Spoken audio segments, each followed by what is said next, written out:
റസൂൽ സല്ലല്ലാഹു അലൈഹി വസല്ലമ തങ്ങൾ പറയുന്ന സ്വഹാബ, നിങ്ങൾക്ക് എന്തറിയാ സ്വഹാബ, എന്റെ ശബ്ദം കൃത്യമായി അവരവിടെ നിന്ന് കേൾക്കുകയാണ്. ഞാൻ ചോദിക്കുന്ന ചോദ്യം ഈ വലീദ് ബിൻ മുഗീറ കേൾക്കുകയാണ്, ഈ അബൂജഹൽ അവിടെ നിന്ന് കേൾക്കുകയാണ്. എന്നിട്ട് എന്നോട് കൃത്യമായ ഉത്തരം അവിടെ നിന്ന് പറയുകയാ. അല്ലാഹു പടച്ച തമ്പുരാൻ വാഗ്ദാനം ചെയ്ത ശിക്ഷ അവർക്ക് ലഭിച്ചിരിക്കുകയാണെന്ന് എല്ലാവരും പറയുകയാണ് സ്വഹാബ.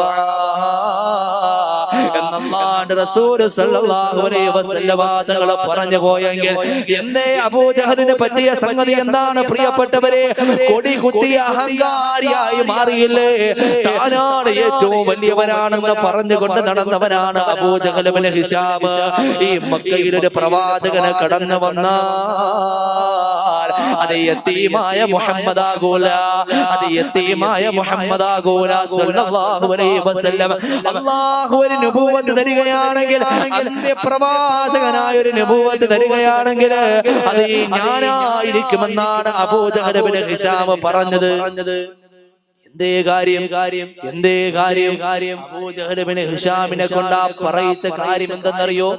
അവന്റെ മനസ്സിൽ, അവന്റെ ആത്മാവിൽ അടിഞ്ഞുകൂടിയ അളവറ്റുപോയ അഹങ്കാരമായിരുന്നു.